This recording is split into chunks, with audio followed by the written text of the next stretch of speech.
Sometimes I have to surprise you guys, and this is a surprise. Pat doesn't even know what's going on. I literally told him beforehand. You guys know about the logo on the top right corner of the screen, right above Pat's head. But now I have a fun little intro I get to roll, courtesy of Crier Media. So hit it.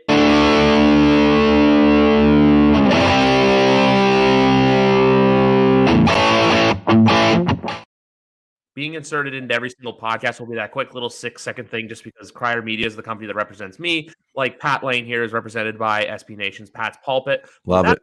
said, it's going to be March tomorrow, which is weird to me that it's already March and 2023 is just flying by. But how are you on this last day of February? I'm doing good. We had a snow day, kind of an Mm. unnecessary snow day, but a little snow day today, so I'm down with it. Worked out for me. The kids had work, and my wife and kids at school, and my wife and I both did not. So it was kind of nice.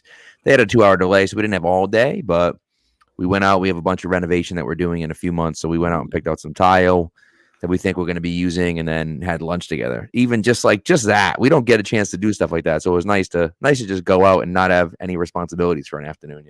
Nice. You love to see it. Just like, a Tuesday out and stuff like that. Like, Right. just in the middle of the year. And I always said this too, that growing up, like our snow days were fun. But then now that I feel like that's the one good thing to come out of COVID is that your kids, it's like, no, you don't get a snow day. You got to go sit in Yeah. front of the laptop. Meanwhile, for adults, it's just, hey, you know what?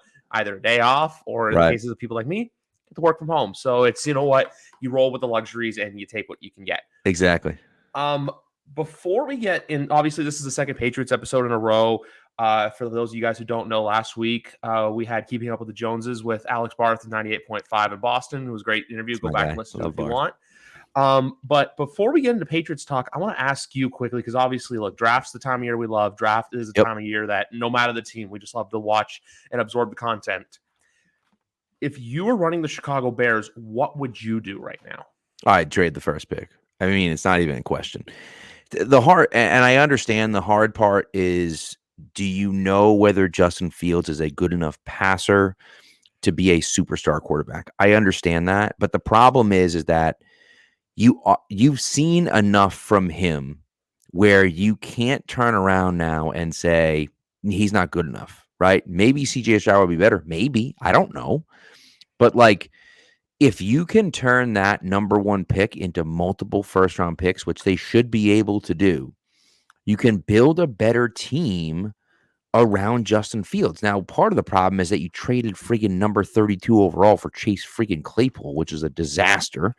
But at the very least, you have to try to build the team around Justin Fields. And maybe you don't. Listen, maybe Fields can't process at an elite level. Maybe he never becomes a top 10 quarterback in the NFL. Maybe he doesn't. But the flashes that you saw from him last year, and I know the passing still wasn't 100%. The flashes you saw from last year were elite. They were nothing short of elite. And so you have to be able to buy into that right now and say, we're going to at least take a shot, right? And this is our best chance. Okay, could we find someone that's maybe a little bit better? Maybe. But I don't know. CJ Stroud isn't, he's not Trevor Lawrence coming out of college. Trevor Lawrence was like the generational talent coming out of college. That's not CJ Stroud. That's not any of these guys. That's not Bryce Young. It's not anyone. So it's like, to me, you trade that number one overall pick to a team that's QB needy. You get probably a top 10 pick still and a first round pick next year. And that's how you rebuild your team. And you start to rebuild it around Justin Fields. And you say, hey, look, man, maybe we're going to have to end up paying Justin Fields before we want to, before our team is great. But if you're in the situation where you have to pay him because he's great, then you have a great quarterback. Yeah. And also you give him this year, put some weapons around him, give him this year, and look at it and say, okay, is he actually the guy or not? Right. And I think that you have to make that similar to what the Patriots are doing.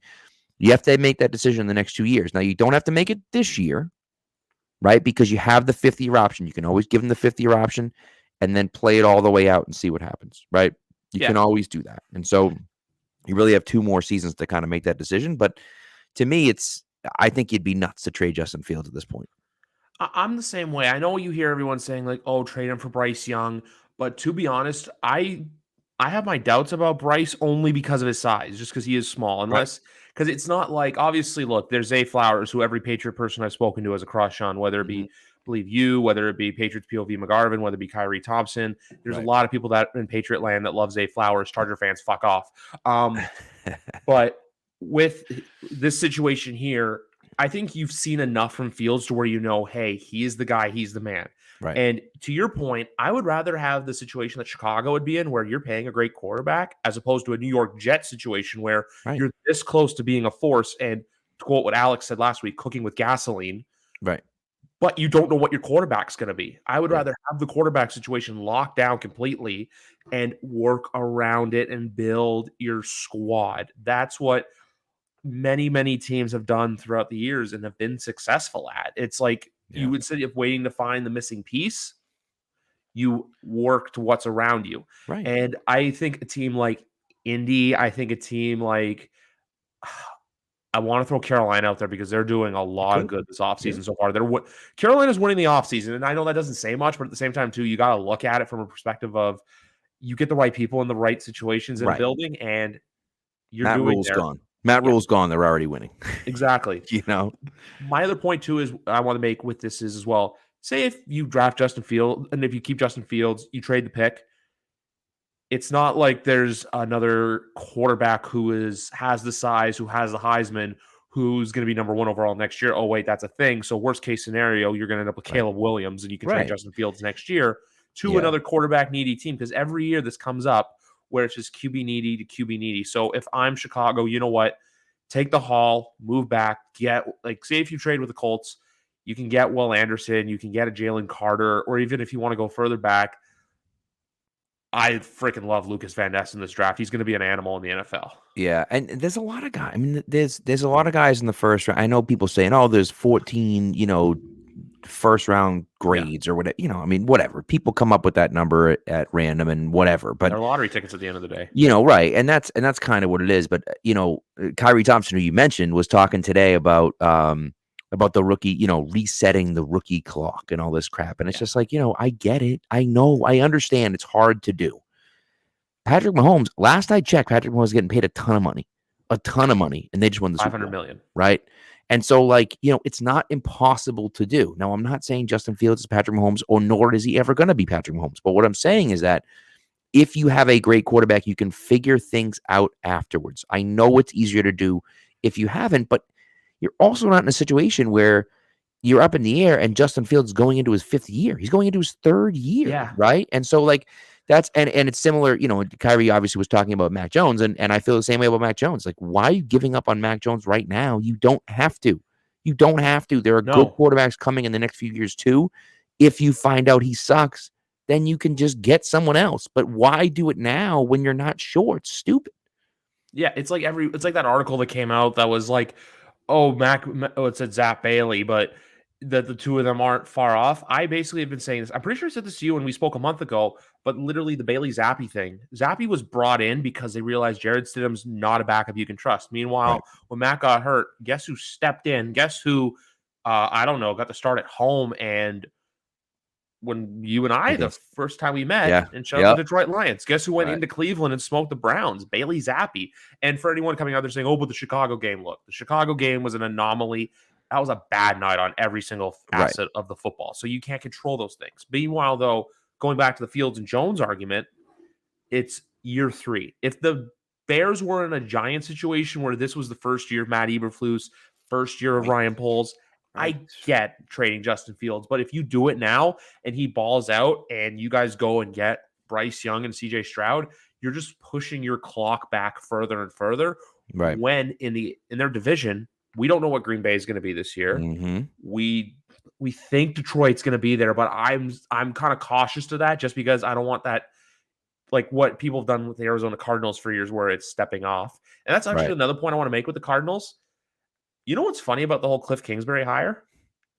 He didn't get a sniff of head coach until Patrick Mahomes broke out. So I feel like a lot of people realized that, oh, hey, if he's good, like if Cliff's good, if Patrick's this great, Cliff's this Right. great. And we quickly learned that's not the case. So there's a reason why Yeah. He had a Cliff had to wait. losing record in college. I mean, Yes. that's crazy. To have a losing record as a head coach in college and get a head coach job in the NFL is wild to me. It is, but it's Michael Bidwell, which I think a lot of Cardinals fans are realizing now is the problem holding that organization back. But Yeah. that's another story for another day. Anyway, moving on to the Patriots. One thing I got to ask: you had a mock draft, Mm-hmm. and look at the beginning of the offseason, my mind was Patriots Brian Branch. That's like my not my draft crush, Yeah. but that's my hey, go get him. Right. But after speaking with Alex last week, I love I'm just blanking on who it was, but I know he's from Oklahoma, the offensive lineman. Yeah, I think Anton Harrison. Yeah. Anton Harris. So if you have an offensive lineman at 14, or if you want to move back to like the 20s, Yep. take an offensive lineman. And for the crowd out there going, oh, but they took Cole Strange last year. They need offensive linemen. They Right. need tackles. And also for the Connor McDermott thing, that's a swing tackle money. So Correct. that's locked Yep. up. So you know what? I think with either your first round or your second round by 46, I think one of them has to be a tackle. Right. I mean, I'd like to see them double dip on tackle, in my opinion, because I thought Connor McDermott did a really nice job last year, but ultimately he's a practice squad guy. I mean, they took him off the Jets practice squad and he played well last year, but that doesn't mean he's going to continue to play well for the Patriots. He's not a starter.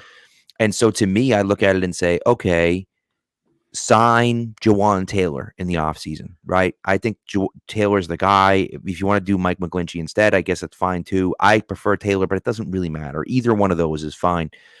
And then you need a left tackle because, listen, I'm going to tell you right now, you have to cut Trent Brown. You have to cut Trent Brown. We did this with Isaiah Wynn already. We did this. We picked up Isaiah Wynn's contract for almost the identical money that he's getting paid this year.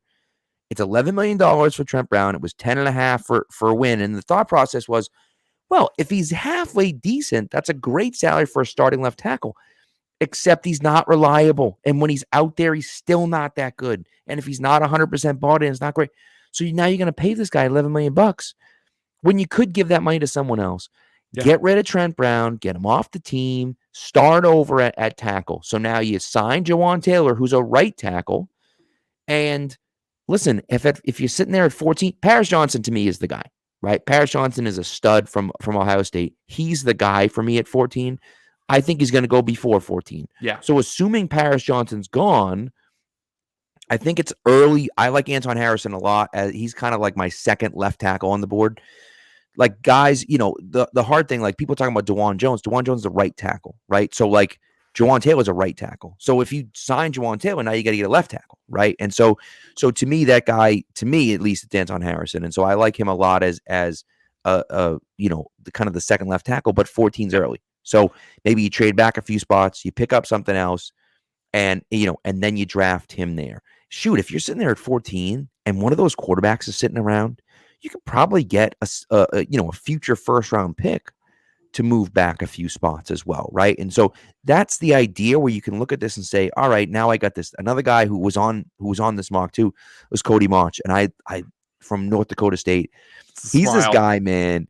This guy, dude, walked on there as a tight end, put on like 100 pounds while he was at North Dakota State, doesn't have his two front teeth, has like all the hair. Like the guy is just awesome. Like he's just awesome. He's aesthetically, he's great. And he has the quickness. He's not quite the player that you think maybe he could be because he's only played tackle for 3 seasons, right? Yeah.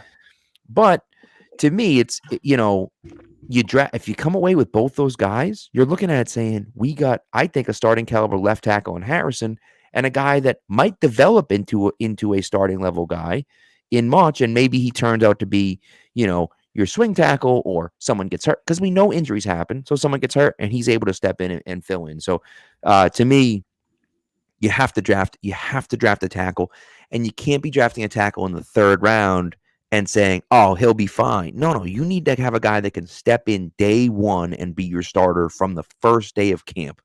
And that to me is a guy like Anton Harrison. Like I say, Paris Johnson's the number one guy for me, but I think people would be dumb not to take him in the top 15, to be honest with you. But who knows? Mine's Peter Skoronski, by the way, but I don't even think he makes it out of the top 8, to be honest with you. Yeah. The other free agent I had in mind was Andre Dillard from the Philadelphia Eagles. I just think that he got pushed out of the starting lineup. He needs a fresh start somewhere. Mike McGlinchey's someone I like, and Alex and I talked about this last week, where I feel like you're going to see one highlight of him where he gets on his ass, but You know what? That's not that happens to every offensive Right. lineman. Oh, He yeah. literally he comes from a school that breeds the position. Right. He's a Notre Dame product. He's a Yeah. former top 10 pick. So there's that. And then the other thing I was Yeah. going to say with offensive linemen, it's Trent Brown. We're going to go back to Trent Brown. Why? His dead cap, if they cut him this year, is $1.25 million for Sport Track. So you know what? Yes. You do that. You get that off the book, and then Trent Brown can probably go sign for a team that will give him a little bit more money than he deserves. The other option would be to try to lure Deion Dawkins away from Buffalo. Just that's a name that came to my mind, but there's no way in hell that's happening. Yeah. But a man can dream. Man can dream. That also Yes. is a little bit of a teaser for what I have to do on Thursday with another good friend of yours that might be a Bills fan. That we'll save that for later. With the team though, even there's how do I say this with the Patriots? There's no room to freak out. I know there's that article that came out today about, coaches were told not to be tough on Mac and all that other stuff. But I'm just like, I just think last year, the fact that he showed emotion and he got so upset, I kind of like that. You want that fire from your quarterback. Do you want him just to be like, hey, we're going to run another screen pass? Okay. No, you want someone who's going to fire back and be pissed off. But you know what? It's crazy how a year can change. I totally forgot about last year's combine talk when it was, hey, what's going on with the Patriots, to now they're back, because the big thing too, besides the hire of Bill O'Brien, is Adrian Clem, which we can't excuse that. Now we have a proper offensive line coach, proper OC and proper QB coach, and the fact that Covington isn't going anywhere. So this Patriots team is, I'm not saying set up for success, but I have a lot more optimism going into not only the offseason, not only the draft, but looking ahead to 6.5 months from now when we're playing football again. Right. I mean, and you should. Look, the Patriots won 8 games last year. You got the debacle in Vegas. You got the fumble in the red zone against Cincy. You got overtime goals against Green Bay. Right. You got the Green Bay game, 100%. That's overtime, right? You could have had that. You got the 2 kick returns for touchdowns against the Bills. If you win 2 of those games, you finish 10-7 and make the playoffs.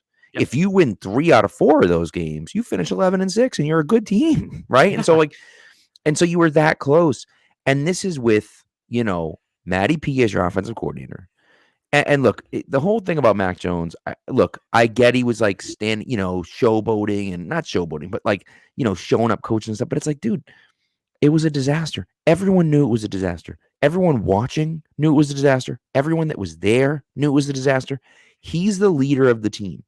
And so when he expresses and shows his frustration, he's showing it not just for him, for the rest of the team, right? And people can get upset about that if they want, but it's like, dude, maybe the team needed that. Maybe that's what they wanted. I don't know, but it's just, to me, I just think personally, when I'm watching somebody like Mac go that hard, he cares, he loves it, he's there for it. To me, it's, I don't think that's a bad thing. I think it's a good thing. Yeah, exactly. It's a good thing. It's something that you want. You want that fire. You want that passion. You want that inner drive to compete. And the other thing I'll say too about everyone saying, "Oh, but I don't Mac's a guy." No Bull is a huge sponsor of this week's combine. Guess who the face of No Bull is? Right. And their very expensive line of workout clothes that I've looking to buying, but like I said, it's a lot. Extremely expensive. Yeah. Extremely expensive. And then also more than anything with Mac, this was bound to happen, I feel like, but how many kick return touchdowns is Slade Bolden going to run for this year as a New England Patriot? I know some people are kind of bullish on him, but as soon as I saw that report from Mike... 0, because Marcus Jones is the kick returner, okay? Yes, you're Marcus Jones, who Mr. Signed Jersey over here. Yes, sir. I'm just saying that, though, because I feel like with Slade, as soon as he declared, I'm just like, it's going to happen eventually. He's going to be a Patriot. It's just, he's made for the role. He has a Danny Amendola quality to him where he's not as, he's not going to be like what Julian Edelman was, but he has a Amendola, get him a third down. If you can sign him for nothing and make him the slot guy, because let's be honest, I'd rather see him in the slot than Taekwon. I only say that just because of the burner aspect. Taekwon's not a slot guy. Yeah, but with the Slade Bolden thing, I just wanted to throw that out there where it's just like, I love it. I love it. Bring him in. I mean, what's the worst thing that happens? He got cut last year, right? Yeah. He didn't play. What's the worst thing that happens? You bring him in, you pay him nothing, and he sucks. Okay, so what? It doesn't matter, right? But you're not bringing him in with the thought that, oh, he's going to be our slot receiver. You're bringing him in with the thought of, hey, he might be able to help us at slot. Great. And if he doesn't, then he doesn't. That's fine. But we're not putting all our eggs in that basket. But like, hey, we need a quick guy over the middle. Slade was that guy for Mac in college. He could, we could rekindle a little bit of Runs off the magic the field Patriots too, had last year. You know what I mean? And off the field. You're right. You're right. They were roommates, right? So which goes a long way in all with all things considered with this, not just the team but everything else in general. One Patriot question I had for you though is obviously we're getting Matthew Slater back for another season. yep. Where do you think Devin McCourty stands right now, if you had to guess? Man, it's a good question. It's a great question. I really want him to be back. I just don't know if he's going to be. I don't know if his heart's in it. But I think it would be a great thing. Obviously for the Patriots and for the team. He's still a good player too. He's not quite the player he was a few years ago, but he's still a good player. And I also think so. Like and I'll keep referencing my mock draft because I really like this one. Keely Ringo, I had from Georgia, making the shift from corner to safety, just like Devin did. There's some questions about whether Ringo has speed. There's no question about that. But there's some question about whether he's twitchy enough to stick with wide receivers alone on an island at corner. That's exactly what Devin had, right? Devin's got a ton of speed, but they were worried about him one-on-one, man-to-man at outside cornerback. And, obviously it didn't show up his rookie year, but it showed up his second year when he was a terrible corner and they transitioned him to safety. If they draft Ringo in the second or third round and he ends up making that transition and taking that role from Devin, having McCourty there to help him and mentor him through that would be invaluable, right? And so, look, he has a job lined up, right? He's already been working for NFL Network. Like, clearly he can do whatever he wants. With his brother, right? He obviously wants to play because he hasn't made a decision yet. If his heart wasn't in it, he'd be like, nah, I'm done. It's still there, but the question is it strong enough for him to say, I'm playing one more season? And I don't know. I hope he does, but I'd say like 60-40 at this point. I think 60% chance comes back, 40% chance he doesn't. Just because I think he wants to, but he's like, man, I don't know. I don't know if I can. I have this job lined up. Love seeing my kids more, love seeing my wife more. Like that might be the time that I spend, but he may come back for one more try. You never know. I think, I'd love it. But I'd say 60% he comes back. I'm the same. I think if by the end of next week we don't hear anything, because usually that's like the middle of March, you don't usually see a lot of guys retire after that. So I think if by, let's call it March, what day will that be? Next week? March 12th. I think if by March 12th you don't hear anything, Mhm. I think the chances keep creeping up and up. I like your 60. I'm going to raise you though to 65% that he comes back.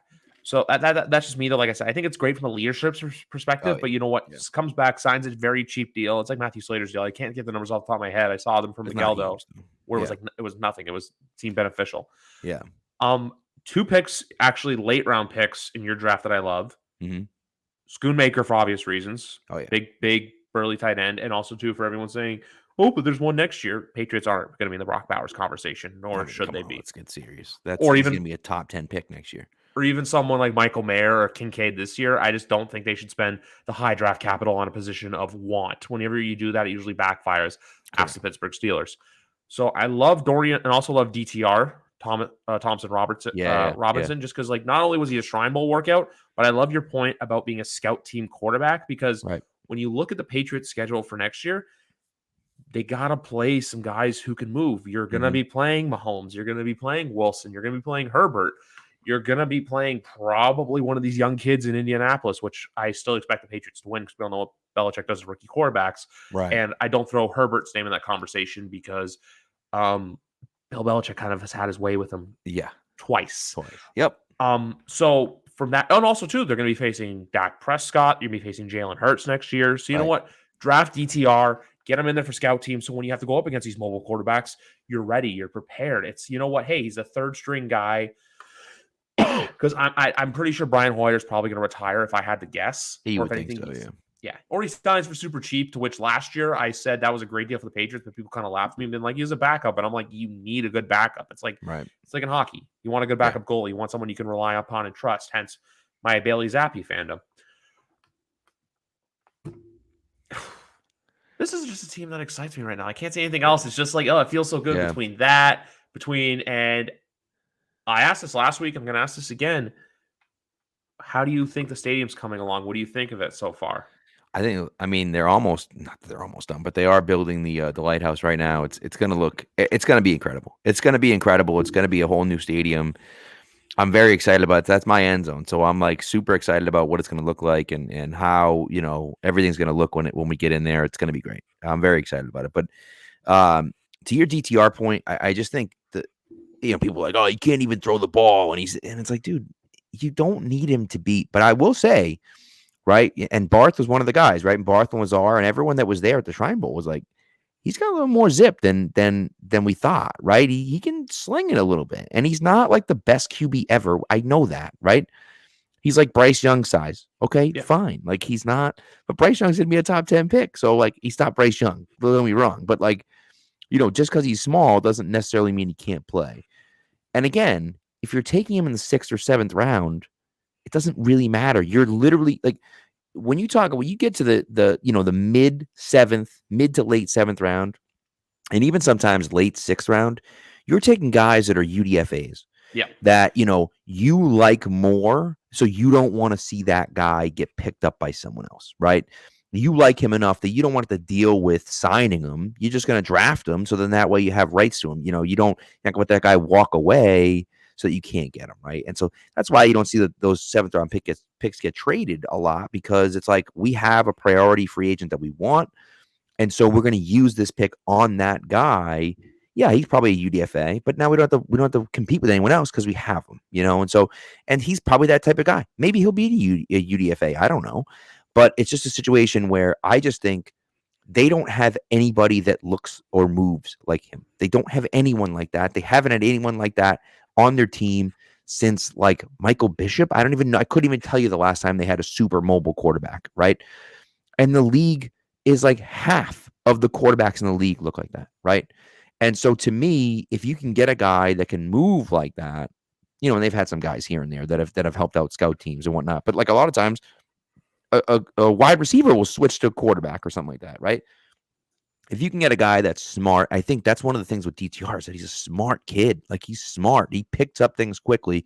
And I think they saw that at the Shrine Bowl. And so you can look at that and say, we know if we put him out there that he's going to, number one, give us a look. And number two, like there's a chance. There's not a great chance, but there's a chance that he could turn into like at least a reliable backup. And even if he's just that could be something that, is valuable to you, number one, or valuable to someone else, number two, right? If someone thinks Zappi is a starting caliber QB, which I don't believe he is, but if someone thinks he is and they're willing to give up something for him, well, now you have a competent, a semi-competent quarterback behind him that does different things than what Mac Jones does. And so, to me, it makes a lot of sense. And so I think a pick like that, or again, you sign him at UDFA, fine, like whatever the case may be. But I just think, a late round pick, to me, you get a guy in that doesn't look like anything the Patriots do. And by the way, 2 mock drafts, 2 quarterbacks. I think the Patriots are taking a quarterback in this draft, or at the very least signing a UDFA. They have to keep doing that. And keep taking shots, because why not? Because again, we talked about Mac Jones, and I still believe in Mac. I still think he's the guy. But if you have any doubt whatsoever, if you're the Patriots, just keep taking quarterbacks. Who cares? Like, what difference? You take a 5th round pick on a quarterback. What difference does it make? It doesn't matter. Like, oh, we didn't get a guy like Kevin Harris because we took a quarterback instead. So what? Like it doesn't change anything. So to me, it's a matter of keep going. You know what I mean?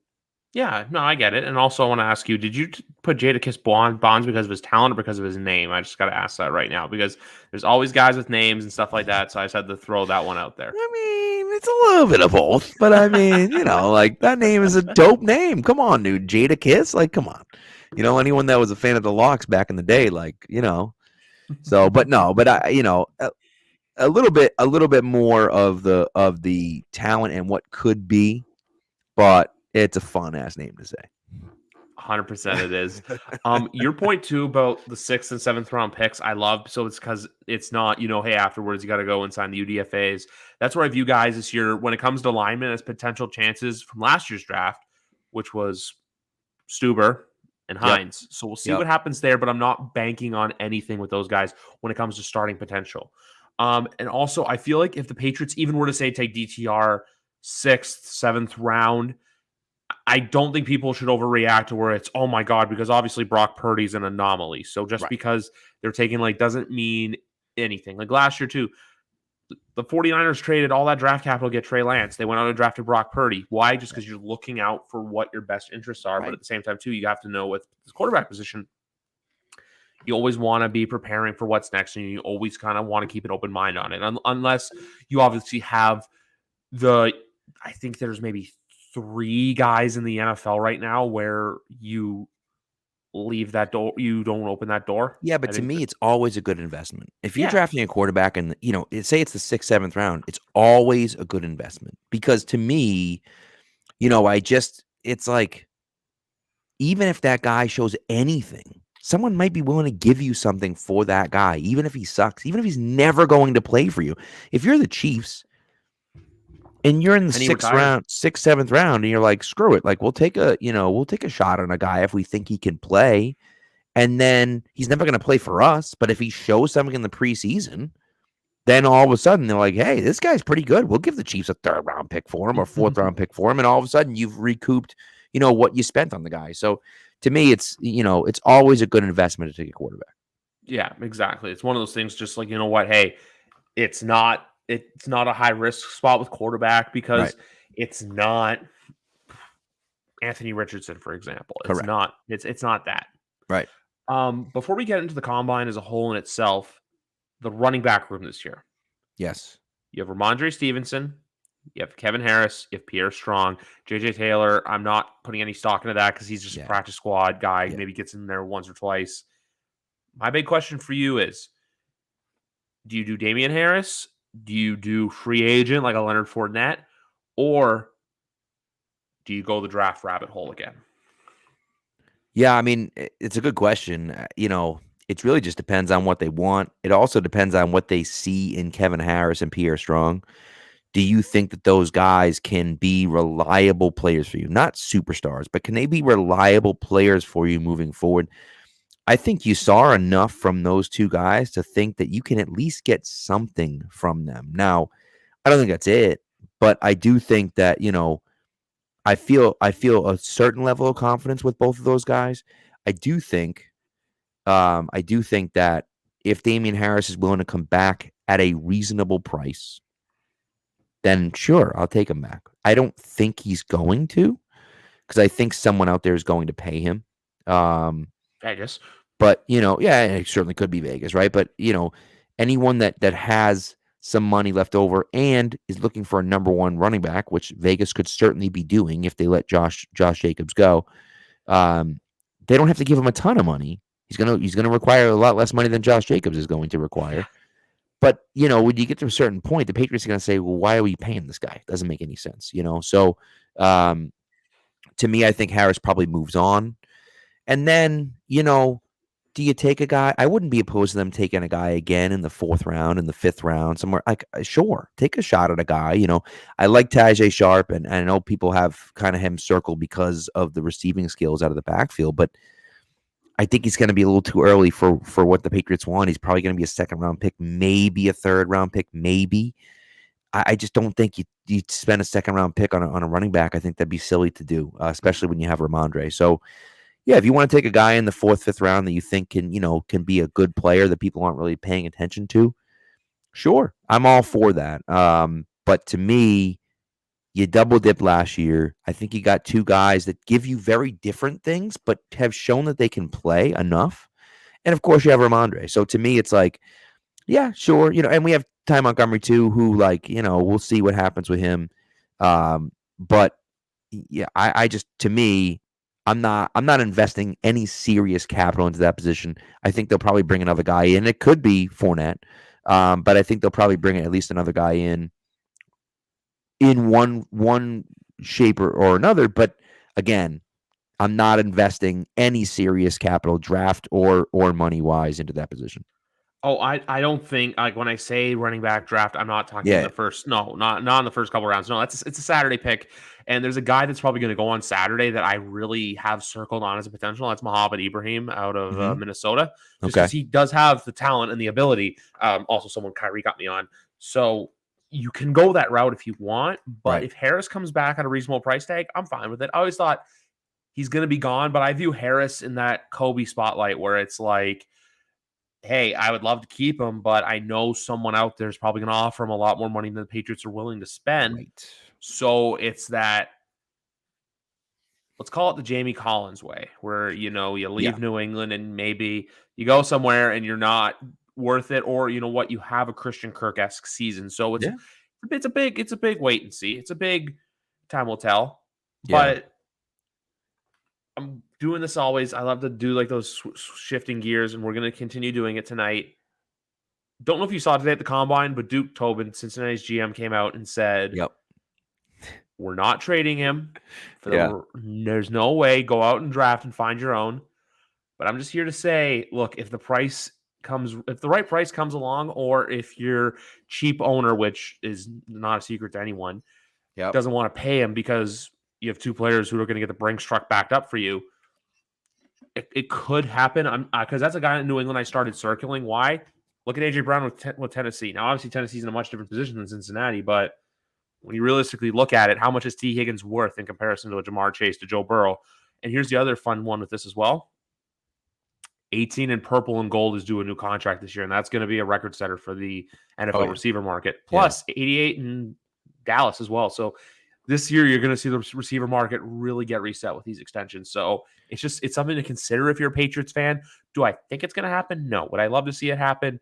Yes. And at the end of the day, will I be happy when there's a short kid with braids getting traded from Denver who may have gone to Alabama, who grew up in the Fort Lauderdale area in New England? We'll have to wait and see. Don't even. I'd be so happy if Jerry Jeudy came here. But I think Bailey if you're number 4. What do you say? I was going to say, because he wears 10 in Denver, 10 is taken, but he wore 4 at Bama, so Bailey would have to shift numbers. Come on. Zabby will do that. Mm-hmm. But, to me, so here's the hard thing. If I'm the Bengals, I'm not trading T. Higgins for anything. I'm not doing it because you have, and I love Joe Burrow came out and said, the window is my career. It's so dope. But realistically, I mean, let's be serious, right? Like, your window isn't forever. No. You may not be able to pay T. Higgins. That's definitely a possibility that you might not be able to pay T. Higgins. Okay. But unless I'm getting some serious capital back, I'm not giving him up. Now, if the Patriots are going to trade number 14 overall for T. Higgins, they'd probably do that. Yeah. Patriots would be stupid to do that. But I'm sure the Bengals would say, yeah, okay, we'll do that. Now we got 2 first-round picks. We can draft a guy at 14 that is going to help our offense the way T. Higgins helps our offense. But, I just think for me, if I am Cincinnati, I don't move him unless I'm getting a ton back.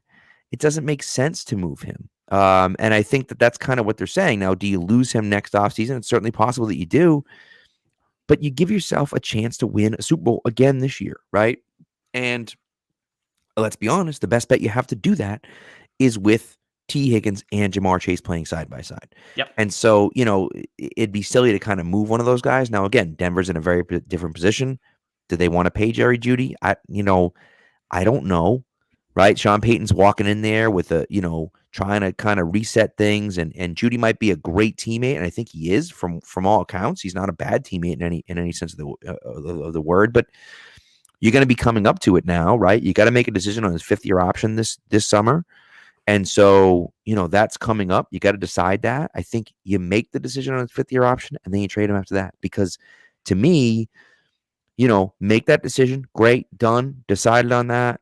Now we can move him on. You get 2 years of him, so you can get more for him if you have 2 years of him. So to me, that's kind of where I sit with that whole situation. I think it makes a lot more sense for Denver to move Jerry Jeudy than it does for Cincinnati to move T. Higgins. But again, listen, if you're willing to pay, you can get everyone is available ultimately, Everyone's got a right? price. And so, but the price for some guys is higher than the price for other guys, and I just think T. Higgins' price might be a little too rich for anybody to spend on him because right now you don't know. Is he a number one receiver? Maybe, but like you don't know if he is or not. The only way I look at a team doing it is if it's a team like in this Philadelphia position from last year, where Right. it's like that missing puzzle piece. One Like, guy. Yeah. say if the Patriots were to get T. Higgins, I don't think it's them going to the Super Bowl all of a sudden, like the Right. Philadelphia Eagles did this last year, Right. or the Matt Stafford effect. Yep. As much as I'd love to talk to you about the tight end position, I'm pretty sure we chatted about this before. Yeah. If you're the Patriots and Jalen Ramsey gets cut, do you consider it or do you not? 1,000%. Okay. 1,000%. If I'm the Patriots, I'm calling right now. I'm trying not to have him get cut because, frankly, I know it's a lot of money. You have the cap space, right? And this could be a Joe Tooney type deal from last year, where Joe Tooney gets dealt for what, a 5th round pick? Like that's nothing, or maybe even a 6th round. But like it doesn't matter. You're the Rams. You have to cut him. You're going to cut him. And so, like, if you don't cut him, someone's going to give you something. So would you rather send him to the Patriots and get a 5th round pick back, or would you rather cut him? Like, hello, of course you're going to send him to the Patriots. And so the Patriots have the cap space to do it. And again, if you cut Trent Brown, 1.5 cap. that's what I mean. So you cut Trent Brown, you're losing what, $9 million of cap space to take on his contract this year. It's an absolute no-brainer for the Patriots to make that move. And again, you're better when you have a number one lockdown corner, and that's what Ramsey is. And people can say whatever they want about, oh, he's dropped off and he's this and he's that. If the Rams are willing to move on from him this year, he is a guy, he's a shit talker. He is a guy that takes a lot of pride in what he does. If the Rams want to move on from him this year, you don't think he's going to take that personal and come out and try to be the defensive player of the year this year? Like 100%, you're going to get a guy that's 1,000% bought in. Yep. And now all of a sudden you get him for a pick that, is a little bit lower than what you normally would have, what he obviously would have been available for before. And you're taking advantage of the Rams, who are, $30 million over the cap or something stupid like that. Right. So to me, it's a no-brainer for me. I hope the Patriots are making that call right now. The only question is, he's kind of a guy who's got a little bit of an attitude. He's kind of a douche sometimes. Like, do they not want to deal with that? I don't know, right? That could be the only snag where they just say, yeah, we don't really want to deal with this guy. But he's just an elite talent, man. And you got rid of both of your number one corners for nothing, right? You drafted a guy in Jack Jones, who I think can be a very good corner, but then he got suspended at the end of the year. So, like, that's not a good sign. He already had off-field troubles in college. So, like, I'm a little concerned about Jack Jones. I think rightfully so. You don't really have another number one corner. I think Jonathan Jones probably walks this year because he's going to get paid more than he's worth, and that's fine, but just not here. And so if you can shore up your number one corner position, if you can bring in Jalen Ramsey and be like, yep, that's my guy right there. All of a sudden now you have a legit number one corner. And now Jack Jones is your cornerback too. Now you go out and you sign and you draft someone else. Now that's your cornerback 3 or your cornerback 4 because Marcus Jones steps in or whatever the case may be, right? So to me, it's just, yeah, you 1,000% go get that guy. Correct me if I'm wrong, but isn't Jalen Mills a corner as well? So you kind of have him as that. He is, in fact. You are correct. You have him in that rotation as well. Yep. And then you have Adrian Phillips still on a team-friendly deal at safety, potentially Devin McCourty returning into safety. So you also have Jabril Peppers. So it's like the defense is not my concern with this team. It's just, look, assure the corner position and the offensive line, get a receiver, you're good. Because here's the other thing, too, when it comes to that defensive backfield. There's a guy back there who's going to get paid. Yep. 23 is going to get his pay very, very soon. He deserves it. My other question is, and I know he's got 2 years left on his deal, but do you look at doing an extension to Matthew Judon now, or do you wait until next offseason? So it's a good question. I think just the question becomes, what does his salary cap look like this year? And do you need to make room this year? Or would you rather make room next year? I think then that's really the question, right? Is that, hey, look, he's getting paid a bunch this year. He's fine with his contract. He's probably outplayed his contract by this point Yeah. anyways, but still, he's getting paid a decent amount. It's not like he's getting chump change. So like you don't have to restructure the deal this year, but you could look at it and say, you know what? We can free up some space this year and make XYZ move this year. Right. We can extend him 2 years. Or you can look at it and say, next year, we're going to extend him 2 years next year instead.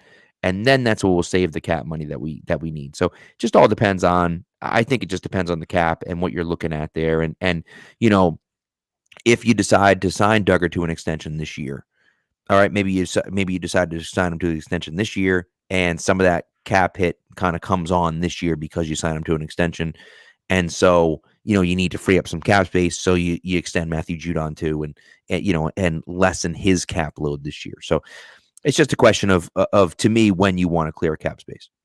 Yeah, I just felt like asking just because it's like obviously one of those like Yeah. looming questions, and he's a guy that I don't think any Patriot fan wants to lose. Baltimore fans for some reason were gleeful to get rid of him. I don't want to entertain the conversation of getting rid of Matthew Judon. No. Nope. So with tight end, it's the big question. Obviously, look, highest paid tight ends in like the last 5 years, least amount of production. Right. What do we do? What do we do? Because like I'm in the boat of I think 85, 81, excuse me, is the logical option, but I wouldn't be shocked if 85 is gone from the Patriots. I know I'm saying numbers, but when I look at Hunter and when I look at Jonnu, I just think that the Hunter fit, we were glad to get him at first, but I think if you move on, I think one you move on from and one you restructure. That's what I think happens.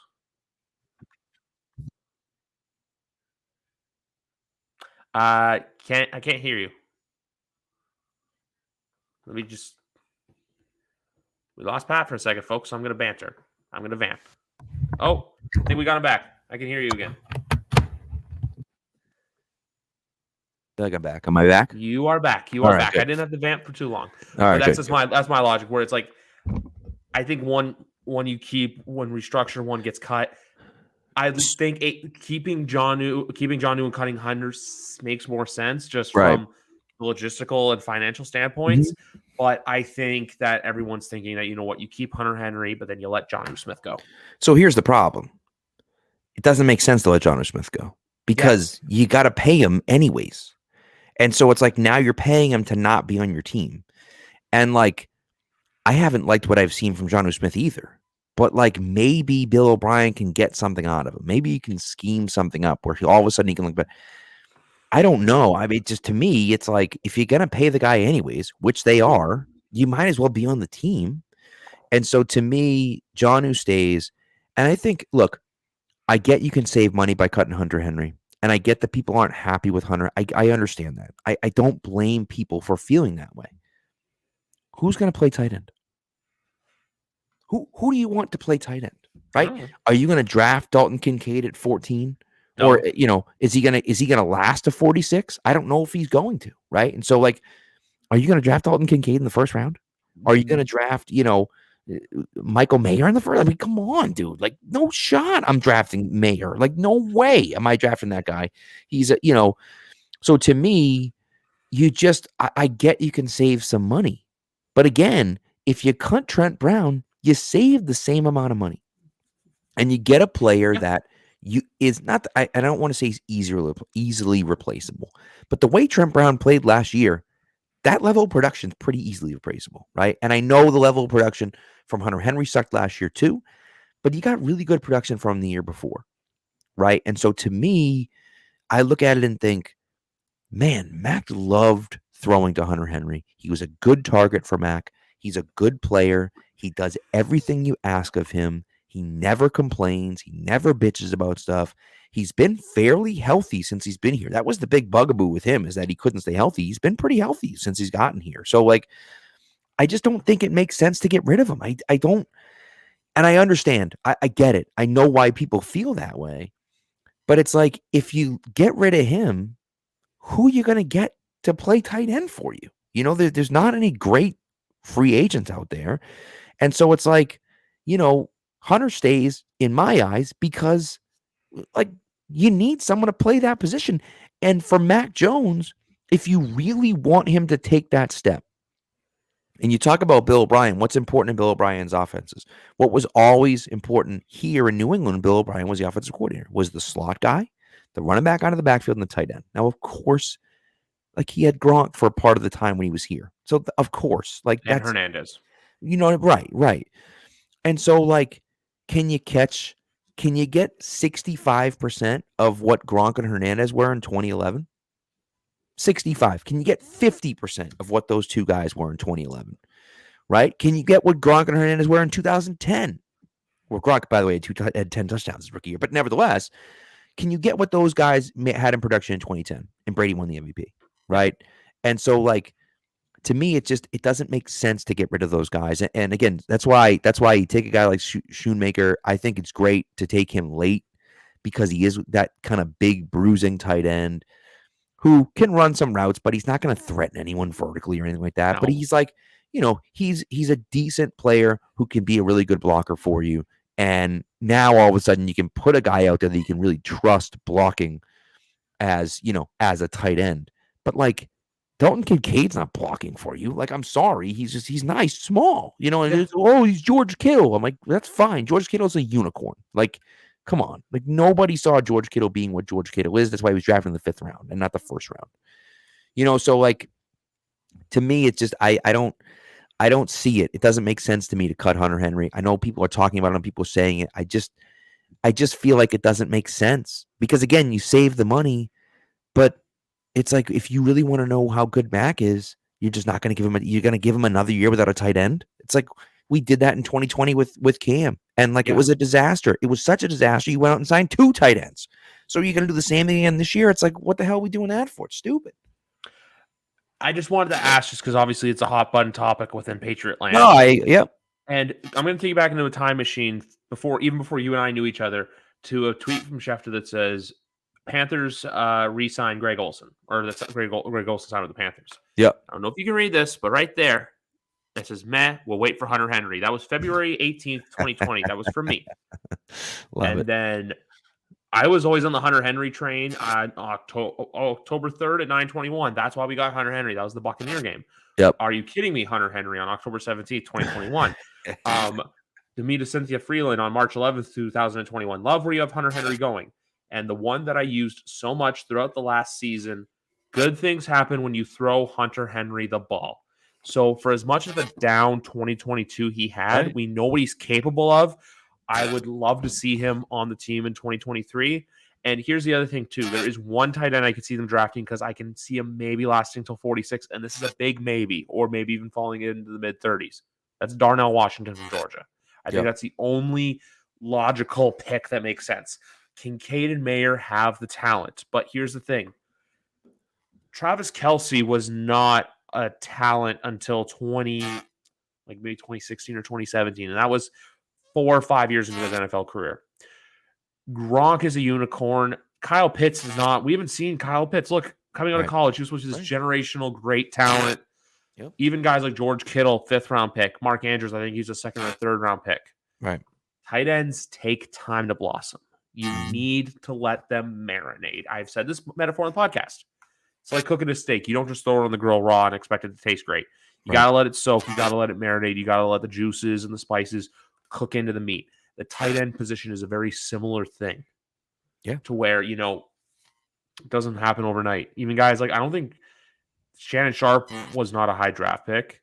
No. Guys like Tony Gonzalez weren't. I'll give you another example, too, of a tight end the Patriots used to have that if one of John Moore Hunter can be even to what this guy is, I'll be happy. And that's Martellus Bennett. Yeah. The guy was very happy to get the Patriots to get. Marty B was really good. They can get the leader of the Imagination Agency. Yeah. Listen, even Ben Watson. Just get him to Ben Watson level, right? Like, they don't have to be special players. They don't have to be like amazing. Well, Ben Coates, no one's going to be Ben Coates again, but like, man. Got to throw the name out there. Let me tell you something. You young heads out there. If you, I'm not saying you, Griff, but you young heads out there that haven't seen it, go to YouTube and just type in Ben Coates and just watch some of his highlights. He is like Gronk before Gronk. What an absolute animal he was. He was incredible. So, Ben Coates was a ton of fun, and so he's a guy that was great. But I just think, look, if you can get enough, You just don't have to get a ton of production. You just have to get enough production. You have to get enough production that that seam over the middle is going to be open. And by the way, that seam was open every time they threw it this year. They just didn't throw it at all this year. And so it's like, that's the play. Like, that is the Patriots play, right?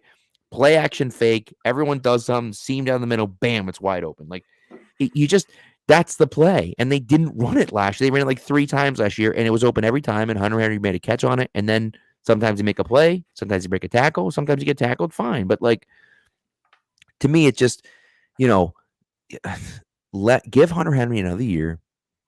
There's no reason to get rid of him. You're not saving that much money. And again, fine, you save $10 million. Okay. Now what? What? We're worried about Mac Jones's development and worried about trying to figure out whether he's a great player or not. Well, you could take a tight end away and then do what? Jonnu Smith's going to be your tight end 1? Like, what the hell are we doing? It's stupid. You have too many positions of need to be drafting a tight end in the and honestly, at 46 is too early for me too. You have too many needs to be looking at tight end at 14 or 46. It just doesn't make sense. So, like, to me, keep Hunter Henry, and then you can spend your draft capital elsewhere. Now, if someone else comes available in the trade market and you want to explore some, fine. Fine. I don't think anyone's going to, but if there's someone that you like that becomes available that you're like, hey, we can go after that guy, fine. But like, maybe Cole Kmet is a guy. Maybe they say, hey, Chicago looks at it and says, what, Kmet's going into the last year of his contract, isn't he? Like, maybe, we think Cole Kmet's fine, but he's not really the future of this team at tight end. And we were dumb and traded, our 2nd round draft pick for Chase Claypool. Will you send us one of your 4th round picks for Cole Kmet? Sure, why not? Yeah. Then if you say Cole Kmet is our answer there, and that's where we're cutting Hunter Henry, like, I guess I understand it, but like, give me something. You have to give me a real tight end, not a rookie tight end. Give me a real tight end that can replace Hunter Henry before you even think about cutting him. Yeah, I agree with all that. Like, even I only say 46 for tight end just out of, hey, if it's there and you think it's a need. But listen, if he's a great player and he's the best player on the board, if he's your number 1 player on the board there, and you feel like he can really give you an advantage over what guys can do to you and whatnot, then I'm okay with it. I think it's early because you have too many other needs, but I don't hate it. I don't hate it at 46. But here's the thing. I just look at it. Don't draft for want. Draft for need. Right. It's like when we go. That's the thing with drafting. It's like when you and I go out shopping because we're just regular average guys. Yeah. You want to buy something, but you look at yourself and you're like, do I really need that? Yeah. But then you look at it and be like, hey, this is on my list. I need to buy this. I need to buy this item, but I want to buy this item, but do I necessarily need it? No, you buy the item that you need. Don't buy the item that you want. Wants are for free agency and trades. Draft is for things that you need, because the NFL, unlike any other league, all the draft picks that you make can be day 1 contributors. Yeah. So that's the big thing with the NFL, where you have to look at it and you have to go, hey, who has the best chance to make an impact in my building? Not, hey, look at us, we drafted this thing. Like, that's the reason why the Kenny Pickett draft pick's not being viewed in the best limelight right now, because besides not only one quarterback going in the 2022 draft, the Steelers could have waited, and this year, you could have gone and got someone better. Well, though, I will say the one argument I'll make against what you're saying is that, yes, but the Steelers drafted for need. That's what they did, right? They didn't draft for want. They drafted for need because they didn't have a quarterback, right? And so if you don't like the Kenny Pickett, draft, then you're kind of arguing against drafting for need, right? And you're arguing, and so to me, it's like, yes, I want to draft for need, but I also have to realize that, and obviously, this, but like, I'm not taking a guy that I have as my, they need a tackle. Fine. I'm not taking a guy that I have as my 3rd ranked tackle, right? Who I think, is fine, but not great, over a guy that I have ranked way higher above him, even if it's at tight end, even if it's at wide receiver, even if it's at whatever the case may be. Yep. If that guy can come in and be a contributor day 1, even if I don't really need the position, right? I think wide receiver, the Patriots need a wide receiver, but I think 14's early, but like, whatever the case may be, or say it's an edge guy. They don't need an edge guy right now. No. But if you get an edge guy and you're like, this guy is available right now, like let's take him, and I do think once you get past like the second round, and I guess maybe even the third round, once you get past there, you're just taking the best player on the board. Yeah. You're not drafting for need at that point. You're saying, I think this guy can be a contributor at some point down the road. Will it be this year? Will it be with us? I don't know. But I think this guy can be an actual pro in the league.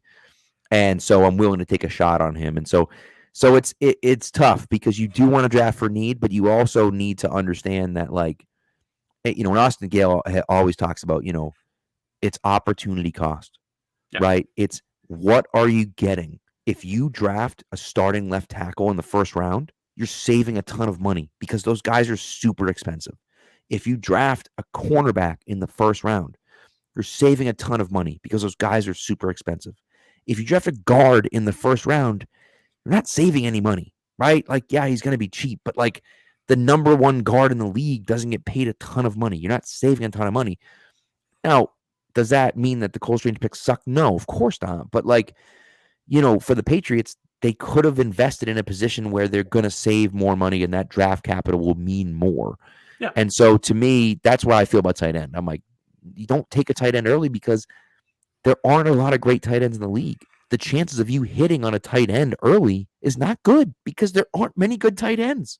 So like maybe just wait on that position and see what happens, And so that's kind of how I feel about tight end. Not necessarily because you don't need it, but because like the chances of you, number one, you're not saving a ton of money by drafting one as a rookie, and number two, the chances of you hitting on one aren't great anyways. So just stay away from it. Okay, so I'm gonna retract my statement about Kenny Pickett earlier, but I'm gonna refer to it more at like what they did with Najee Harris. That That was yes, yeah, yes, that was right, something that they didn't exactly need in that moment. yeah. Um, Steelers are funny because it's like, what could we use? Oh, yeah, running back? Do you need a running back? Well, no. But like, if we drafted a running back, our offense would be complete. All right, running back. Oh, do we need a quarterback? I mean, I don't know. Like, yeah, we do. Is this guy the best? I don't know. All right, quarterback. Like, it's just like, what are you doing? like I don't know. that's what I meant more with the quarterback thing with Pickett, where it's like, hey, I get you. you could have gotten someone better in that position, and maybe taken someone day 2 or day 3, like been Correct. in that like that Willis or Howell, which I know Willis didn't have exactly the best rookie year, but look, just because one quarterback has one bad year doesn't mean they're going to be Correct. And he didn't terrible. even start the year for you. Trubisky Yeah, was your starter day one, right? So I know Kenny Pickett was good at the end of the year, and like I think the future is bright for him. He looked pretty good last year with Pittsburgh, but like I don't know. I think if they had to do it over again, they might not have chose Kenny Pickett in that spot, but who knows? yeah. And Pittsburgh right now, to me, they're in that purgatory where they're not good enough to compete, but they're not bad enough for a top 10. They're like where the Patriots were last year, in my opinion, Right. where it's you're Yep. not bad enough to be horrible, but you're not good enough to win more than Right. 9 games, in my opinion. The one thing I'll say with Jalen Ramsey, too, going back to it because it came in my head as we were talking, it kind of reminds me of like that Rodney Harrison, Corey Dillon-ish, where it's like, Yeah. Yeah. get them a new start, get them a new home, Yep. get them into a proper environment where they can thrive. Because we saw, like, I can reference this. Obviously, I was 9 when it happened, but now because I read the book by Jeff Benedict, The Dynasty, I know all about it. Yep. Bill Belichick kicked Lord Malloy to the curb and didn't have any regrets about it. So Right. that's Yeah. that. And Right. And that's yeah, yeah, it's interesting. And that's one of the I think the guy's an elite level talent. yeah, He is. And maybe he's not where he was, but if you can get that guy at a discounted rate, and again, sure, maybe you got to pay him what you're paying him, fine. But you don't have to you give up a fifth round pick to get him or sixth. I mean, like, what are you insane? Of course you do that deal, yeah. And so to me, I think it makes too much sense not to make that move if you're the Patriots. And so I'd love to see them do it. Will they? Time will tell. We'll see. And maybe there's a bidding war for maybe everyone feels the same way, and there's a bidding war for him, and he goes for a second round pick instead of a fourth round pick. I don't know. But to me, it makes a ton of sense for the Patriots to do. And again, your defense runs a hell of a lot better when you got a number one shutdown corner. Yeah, that's the big thing. You know what? It's the train. It's the thing that makes the engine run. That's Yep. what picking up a Jalen Ramsey can be. But you know what, folks out there, enjoy the combine. the underwear Olympics, whatever you want to call them. Even though I say this, and I feel like the combine, you have to be a true football sicko to like actually watch it on TV for like Yeah. the whole. Like I don't know if you do that or not. I used to. Now that I teach, it's harder to do. You know what I mean? Like during when I was like in college and stuff, I'd throw it on. I guess maybe it wasn't on quite as much, but like over the weekend and stuff, I'll just throw it on just to have it on in the Yeah. background. Like I'm not watching it a ton. Oh, that's And what I meant. Like you're honestly, not. you don't need to watch it. You just need to see the highlights, right? Yeah. Like you get the highlights and stuff. And so but it is fun to watch at times, but you're right. You have to be kind of crazy to sit down and watch it for hours on end. Yeah, I'm saying you're not there being like, Right. Right. Yep. Yeah, exactly. I'll save that for the scouts. Exactly. And basically I'll follow along with all the reporters and stuff that are probably right now. It is 10:41 on Tuesday. They're probably having a good time and a couple probably Had a few there are pops. Had a few pops at something to do with a Muppet. I don't know. Has the same name as a Muppet in it, maybe. I don't know. Yeah, so Maybe they're that's the there. spot. That's the spot, man. One day I'll go to I just want to go to a combine. I feel like the combine's so much fun. I'd love to go to a combine. I'd love to go just to be because I feel like in that moment, I feel like everyone would be like, "Oh, you got to take get photos of these guys." I would literally like because that's the thing with this day and age. Like I realize with concerts and stuff, where it's just like just enjoy your surroundings and what's Right. around you. I feel Right. like that's what I would do in that situation where like you see. Let's give a perfect example: Mike McDaniel in the corner, Yep. running around the bar, the shirt off, plastered, or like Andy Reid just in the corner with like a But 25-ounce porterhouse. but that's It's what just that's what makes those moments so good yeah. because no one has their phones out. No one's taking pictures. No one's writing things down. Everything's off the record. Everyone's drinking. Like that's like the highlight of your year if you're a sports guy, right? You know what I mean? Like Yeah. going there, that'd be unbelievable. And then it's like, hey, this happened. Well, oh, do you have any pictures? No, I don't have any pictures. No, that's the whole point. You're not supposed to take pictures when you're there. You know what I mean? And so it's like that would be cool. And like just think about it. Imagine Yeah. like you do something funny or you start and people are like you're just thinking. You don't have to know it, but you're just thinking about, man, Mike McDaniels or whoever it is, right? Yeah. Is thinking or is telling a story about the time he met me when he was in Indianapolis. Like that's good enough. Who cares? I don't need a video of that. Just the idea of thinking about that is dope enough, Exactly. That's the thing. It's just enjoy the moment, enjoy Right. everything. Because that's like that. I feel like I've always said that too with media and credential things. Obviously, as football reporters, you and I report, we write, we podcast, do all kinds of things. That's the place to be more than like Yeah. obviously look the Super Oh, Bowl would be a dream for yeah. anyone or even a Patriots game or any NFL game, but I feel like Right. to actually get to be credentialed at the combine would be a pretty cool experience. Oh yeah. Oh yeah. So we'll see. We'll see, you never know. Someday. All you have to do is manifest with that kind of stuff. That's right. See? Yeah. That's it. And that's it for this podcast, guys. Pat, it was a pleasure getting to talk to you. We'll have to do it again soon before the draft and everything like that. And now on to what I was talking about before, because today is Patriots and I love to do it, but sometimes you got to rip a Band-Aid off. And the Band-Aid I get to rip off is this Thursday as Greg Thompson of Cover One will be here as we're going to talk about some Buffalo Bills stuff. Oh, baby. So that's what's coming up Thursday. We have a lot more for everyone saying, oh, you talk about too much Patriots. Well, I'm talking about our arch rivals on Thursday. So for that one, guys, just remember, I love my Pats, but I love football as a whole. And I have to say partisan. But for Pat Lane, I'm Griff Bordegon. Have a good night, everybody. And it's getting late. And enjoy the Underwear Olympics if you're a true sicko and you watch it. Good night.